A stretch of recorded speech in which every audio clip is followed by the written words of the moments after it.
ಹರ್ಷವರ್ಧನ್ಗೆ ಚಂದ್ರಶೇಖರ್ ಆಡಿದ ಮಾತುಗಳು ತಾನು ಮಾಡಿದ ತಪ್ಪಿನ ಅರಿವಾಗುವಂತೆ ಮಾಡಿತು. ಛೆ, ಅವತ್ತು ನಾನು ಮಾಡಿದ ಒಂದೇ ಒಂದು ತಪ್ಪು ಇವತ್ತು ನನ್ನ ಈ ರೀತಿ ಕಟ್ಟಿಗೆ ಸಿಗಿಸುತ್ತೆ ಅಂತ ನಾನು ಅಂದ್ಕೊಂಡಿರಲಿಲ್ಲ. ನನ್ನ ಮಗನನ್ನು ಕಳೆದುಕೊಳ್ಳುವ ಪರಿಸ್ಥಿತಿ ನನ್ನ ಹತ್ರ ಇದೆ. ಈ ಚಂದ್ರಶೇಖರ್ ಏನು ಮಾಡೋದಕ್ಕೂ ಹೇಸೋದಿಲ್ಲ. ಹೇಗಾದರೂ ಮಾಡಿ ಅಗಸ್ತ್ಯನ ಉಳಿಸ್ಕೊಳ್ಬೇಕು. ಇಲ್ಲ ಅಂದರೆ ಅವನ ಜೀವಕ್ಕೇ ತೊಂದರೆ. ಅದು ಸೀತಾಯಿಂದ ಆಗಬಹುದು, ಇಲ್ಲ ಈ ಚಂದ್ರಶೇಖರ್ನಿಂದ ಆಗಬಹುದು. ಮೊದಲು ಅವನನ್ನು ಬೆಂಗಳೂರಿಗೆ ವಾಪಸ್ ಕಳಿಸಬೇಕು ಎಂದು ತಕ್ಷಣವೇ ತನ್ನ ಫೋನ್ ತೆಗೆದುಕೊಂಡು ಅಗಸ್ತ್ಯನಿಗೆ ಕರೆ ಮಾಡಿದನು. ತುಂಬ ಹೊತ್ತು ಪ್ರಯತ್ನಿಸಿದರೂ ಅಗಸ್ತ್ಯ ಕರೆ ಸ್ವೀಕರಿಸಲಿಲ್ಲ. ಇವನ್ಯಾಕೆ ಕಾಲ್ ಪಿಕ್ ಮಾಡ್ತಿಲ್ಲ? ನನ್ನ ಜೊತೆ ಮಾತಾಡೋಕೆ ಇಷ್ಟ ಇಲ್ವಾ? ಇಲ್ಲ ಅಂದರೆ ಎಲ್ಲಾದರೂ ಹೋಗಿರಬಹುದಾ? ನಾನೇ ಅವನಿರೋ ಜಾಗಕ್ಕೆ ಹೋಗ್ಲಾ ಎಂದು ಯೋಚಿಸುತ್ತಿರುವಾಗ ಹರ್ಷವರ್ಧನ್ಗೆ ಅಗಸ್ತ್ಯನಿಂದ ಮರುಕರೆ ಬಂದಿತು. ಕರೆ ಸ್ವೀಕರಿಸಿದ ಹರ್ಷವರ್ಧನ್, ಹಲೋ ಅಗಸ್ತ್ಯ, ಆವಾಗಿಂದ ಅಷ್ಟೊಂದು ಸಲ ಕಾಲ್ ಮಾಡ್ತಿದ್ದೀನಿ, ಯಾಕೆ ಕಾಲ್ ಪಿಕ್ ಮಾಡಲಿಲ್ಲ ಎಂದು ಕೇಳಿದನು. ಯಾಕೆ, ಏನಾಯ್ತಪ್ಪ, ಎನಿಥಿಂಗ್ ಸೀರಿಯಸ್ ಎಂದು ಕೇಳಿದನು ಅಗಸ್ತ್ಯ. ಹೌದು, ನೀನು ನಾಳೆನೇ ಬೆಂಗಳೂರಿಗೆ ಹೋಗಬೇಕು ಎಂದನು ಹರ್ಷವರ್ಧನ್. ಏನು, ಬೆಂಗಳೂರಿಗೆ ಹೋಗ್ಬೇಕಾ? ಯಾಕೆ, ಅಂಥದ್ದೇನಾಯಿತು ಕೇಳಿದನು ಅಗಸ್ತ್ಯ. ಯಾಕೆ ಏನು ಅಂತ ಕೇಳಬೇಡ, ಹೋಗು ಅಂದರೆ ಹೋಗು ಅಷ್ಟೇ ಎಂದನು ಹರ್ಷವರ್ಧನ್. ಏನು ವಿಷಯ ಅಂತ ಹೇಳಿದೆ, ಸುಮ್ಮನೆ ಹೋಗು ಅಂದರೆ ಯಾಕೆ ಅಂತ ಹೇಳಿ ಕೇಳಿದನು ಅಗಸ್ತ್ಯ. ನಿನಗೆ ಎಲ್ಲನೂ ಹೇಳೋಕ್ಕಾಗಲ್ಲ, ಹೋಗು ಅಷ್ಟೇ ಎಂದನು ಹರ್ಷವರ್ಧನ್. ಇಲ್ಲ ಅಪ್ಪ, ನಾನು ಹೋಗಲ್ಲ. ಯಾಕಂತ ತಿಳ್ಕೊಳ್ದೆ, ನಾನು ಹೋಗಲ್ಲ ಎಂದನು ಅಗಸ್ತ್ಯ. ಈಗ ತಿಳ್ಕೊಂಡೇನು ಮಾಡ್ತೀಯ ನೀನು? ನನ್ನ ಮಾತಿಗೆ ಬೆಲೆ ಅಲ್ವಾ ಕೇಳಿದನು ಹರ್ಷವರ್ಧನ್. ನೀವೇನು ಬೇಕಾದರೂ ತಿಳ್ಕೊಳ್ಳಿ, ನಿಜ ಏನು ಅಂತ ತಿಳ್ಕೊಳ್ದೆ ನಾನು ಹೋಗಲ್ಲ ಎಂದನು ಅಗಸ್ತ್ಯ. ಸರಿ, ಹೇಳ್ತೀನಿ, ನಾಳೆ ಬೆಳಗ್ಗೆ ಆ ಅರಳಿ ಮರದ ಹತ್ರ ಬಾ, ಎಲ್ಲ ವಿಷಯ ಹೇಳ್ತೀನಿ ಎಂದನು ಹರ್ಷವರ್ಧನ್.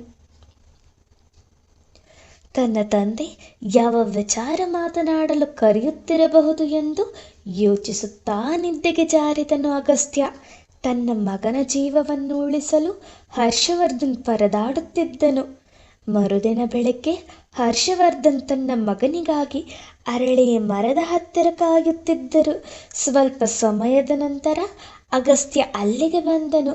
ಅವನನ್ನು ನೋಡಿದ ಹರ್ಷವರ್ಧನ್ ಸಂತೋಷದಿಂದ, ಅಗಸ್ತ್ಯ ಬಂದ್ಯಾ, ಬಾ ಎಂದು ಪ್ರೀತಿಯಿಂದ ತಬ್ಬಿದನು. ತನ್ನ ತಂದೆಯ ಈ ಪ್ರೀತಿ ಅಗಸ್ತ್ಯನಿಗೆ ನಾಟಕದಂತೆ ಭಾಸವಾಯಿತು. ಅವರ ಆ ಅಪ್ಪುಗೆ ಅಗಸ್ತ್ಯನಿಗೆ ಇರಿಸುಮರಿಸು ತಂದಿತು. ತನ್ನ ತಂದೆಯ ಹಿಡಿತದಿಂದ ಬಲವಾಗಿ ಬಿಡಿಸಿಕೊಂಡ ಅಗಸ್ತ್ಯ, ಯಾಕೆ ಬರೋಕ್ಕೆ ಹೇಳಿದ್ದು ಅಪ್ಪ? ಯಾಕೆ ನನ್ನ ಬೆಂಗಳೂರಿಗೆ ಹೋಗು ಅಂತ ಹೇಳಿದ್ದು ಎಂದು ನೇರವಾಗಿ ಕೇಳಿದನು. ಅಗಸ್ತ್ಯನ ನೇರ ಮಾತು ಹರ್ಷವರ್ಧನ್ಗೆ ಅರ್ಥವಾಯಿತು. ಮುಗುಳ್ನಕ್ಕು ಹರ್ಷವರ್ಧನ್, ನೋಡು ಅಗಸ್ತ್ಯ, ಯಾವ ತಂದೆ ಆದರೂ ತನ್ನ ಮಗ ಅಥವಾ ಮಗಳ ಸಾವನ್ನು ಕಣ್ಣಾರೆ ನೋಡೋಕೆ ಇಷ್ಟಪಡಲ್ಲ. ನಾನೂ ಸಹ ಅದಕ್ಕೆ ಹೊರತಾಗಿಲ್ಲ ಎಂದನು ಹರ್ಷವರ್ಧನ್. ನನಗೆ ನಿಮ್ಮ ಮಾತು ಅರ್ಥ ಆಗಲಿಲ್ಲ ಎಂದನು ಅಗಸ್ತ್ಯ. ನಾನು ನೇರವಾಗಿ ಹೇಳ್ತೀನಿ ಅಗಸ್ತ್ಯ, ಆ ದಿನ ಅಪೇಕ್ಷ ದೇಹದಲ್ಲಿ ಸೀತಾ ಆತ್ಮ ಬಂದಿತ್ತು. ಸೀತಾ ಅಂದರೆ ನಿನಗೆ ಈಗಾಗಲೇ ಯಾರು ಅಂತ ಗೊತ್ತು, ಪದೇ ಪದೇ ಹೇಳೋದು ಬೇಡ ಅನ್ನೋದು ನನ್ನ ಭಾವನೆ. ಅವಳು ಚಂದ್ರಶೇಖರ್ ಹತ್ರ ಬಂದು ನನ್ನ ಆತ್ಮಕ್ಕೆ ಮೋಕ್ಷ ಸಿಗುವಾಗ ಯಾರ ಪ್ರಾಣ ಆದರೂ ಹೋಗಬಹುದು ಅಂತ ಹೇಳಿ ಅಲ್ಲಿ ನಿನ್ನ ಹೆಸರು ಸಹ ಬಂತು. ತಂದೆಯಾಗಿ ನನಗೆ ಆ ಮಾತು ಕೇಳಿ ಬಹಳ ದುಃಖ ಆಯಿತು. ಎಲ್ಲಿ ನನ್ನ ಮಗನ್ನ ಕಳ್ಕೋತೀನೋ ಅನ್ನೋ ಭಯ ಹೆಚ್ಚಾಯಿತು. ಅದಕ್ಕೆ ನೀನು ಬೆಂಗಳೂರಿಗೆ ಹೋಗು ಅಂತ ಹೇಳಿದ್ದು ಎಂದನು ಹರ್ಷವರ್ಧನ್. ಓ, ಇದಾ ವಿಷಯ? ನಾನೇನೋ ಅಂದ್ಕೊಂಡಿದ್ದೆ. ಇದಕ್ಕೆಲ್ಲ ಹೆದರಿ ನಾನು ಊರಿಗೆ ಹೋಗ್ಬೇಕಾ? ಅಲ್ಲ ಅಪ್ಪ, ಒಂದು ಮಾತು ಹೇಳ್ತೀನಿ, ಮಗ ಸಾಯಬಹುದು ಅನ್ನೋ ಭಯ ನಿಮಗೆ ಬಂದ ಮೇಲೆ ಅವನ ಜೀವ ಉಳಿಸೋಕೆ ಎಷ್ಟು ಶ್ರಮ ಪಡ್ತಾ ಇದ್ದೀರಾ? Really I am so lucky. ಹಾಗೆ ಆ ಸೀತಾ ಕೂಡ ಒಬ್ಬರ ಮಗಳು, ಹಾಗೆ ಮೊಮ್ಮಗಳು ಅಲ್ವಾ? ಆ ಹುಡುಗಿನ ಕಳ್ಕೊಂಡ ಆ ಜೀವ ಎಷ್ಟು ಸಂಕಟ ಪಟ್ಟಿರ್ಬೇಕಲ್ವಾ? ನಿಮ್ಮ ಮಗನದು ಮಾತ್ರ ಜೀವನ, ಬೇರೆಯವರು ಗೊಂಬೆನಾ ಎಂದು ಕೇಳಿದನು ಅಗಸ್ತ್ಯ. ಅಗಸ್ತ್ಯನ ಮಾತು ಹರ್ಷವರ್ಧನ್ಗೆ ಉತ್ತರ ನೀಡಲಾಗದೆ ಗೊಂದಲಕ್ಕೆ ಸಿಕ್ಕಿಕೊಳ್ಳುವ ಹಾಗೆ ಮಾಡಿತು. ಸ್ವಲ್ಪ ಹೊತ್ತು ಮೌನವಾಗಿದ್ದ ಹರ್ಷವರ್ಧನ್, ನನಗೆ ಗೊತ್ತು ಅಗಸ್ತ್ಯ, ನಾನು ಮಾಡಿರೋದು ತಪ್ಪು. ಆದರೆ ನಾನು ಇದ್ದಿದ್ದ ಪರಿಸ್ಥಿತಿಲಿ ನನಗೆ ಬೇರೆ ದಾರಿನೇ ಇರಲಿಲ್ಲ. ಎಲ್ಲರ ಥರ ನಾನೂ ಕೂಡ ಬೇಗ ಸೆಟ್ಲ್ ಆಗಬೇಕು, ನನ್ನ ಹೆಂಡತಿ ಮಗ ಬೇರೆಯವರ ರೀತಿ ಬದುಕಬೇಕು ಅನ್ನೋ ಹಠದಲ್ಲಿ ನಿಷ್ಠೆಯಿಂದ ಕೆಲಸ ಮಾಡ್ತಿದ್ದೆ. ಆದರೆ ನನ್ನ ಕನಸು ನೆರವೇರೋಕೆ ಅದರಿಂದ ಸಾಧ್ಯ ಆಗಲ್ಲ ಅಂತ ಅಂದ್ಕೊಂಡಿದ್ದ ಸಮಯದಲ್ಲಿ ನನಗೆ ಪರಿಚಯ ಆದವನೇ ಚಂದ್ರಶೇಖರ್. ನನಗೆ ದುಡ್ಡಿನ ಆಸೆ ಹೆಚ್ಚಾಯಿತು. ಚಂದ್ರಶೇಖರ್ ಜೊತೆ ಸೇರಿ ನನಗೆ ಬೇಕಾದ್ದನ್ನೆಲ್ಲ ಗಳಿಸಿದೆ. ಆದರೆ ಅದು ಯಾರಿಗೂ ಗೊತ್ತಾಗದ ರೀತಿ ಎಂದನು ಹರ್ಷವರ್ಧನ್. ನಾನಾಗಲಿ ನಮ್ಮ ಅಮ್ಮ ಆಗಲಿ ಯಾವತ್ತಾದರೂ ನಿನ್ನ ಹತ್ರ ಏನಾದರೂ ಕೇಳಿದ್ವಾ? ನೀನು ಮಾಡಿರೋ ತಪ್ಪಿಗೆ ನಮ್ಮನ್ನು ಮಧ್ಯೆ ತರಬೇಡ ಎಂದನು ಅಗಸ್ತ್ಯ. ಆಯ್ತಪ್ಪ, ಹೇಳಲ್ಲ, ಆದರೆ ಇದೇ ಸತ್ಯ ಎಂದನು ಹರ್ಷವರ್ಧನ್. ಸತ್ಯ ಬೇರೇನೇ ಇದೆ, ಅದನ್ನು ಕಂಡು ಹಿಡಿಯೋಕೆ ಅಂತಾನೇ ನಾನು ಬಂದಿರೋದು ಎಂದನು ಅಗಸ್ತ್ಯ. ನೀನು ತಿಳ್ಕೊಂಡಿರೋ ಸತ್ಯ ಬೇರೆ, ನಾನು ಹೇಳೋಕೆ ಹೊರಟಿರೋ ಸತ್ಯ ಬೇರೆ ಎಂದನು ಹರ್ಷವರ್ಧನ್. ಏನು ಅಸತ್ಯ ಕೇಳಿದನು ಅಗಸ್ತ್ಯ. ಆ ಚಂದ್ರಶೇಖರ್ ಜೊತೆ ಸೇರಿ ನಾನು ಒಂದು ತಪ್ಪು ಮಾಡಿದೆ. ಆಗ ನೀನಿನ್ನೂ ಚಿಕ್ಕ ಹುಡುಗ.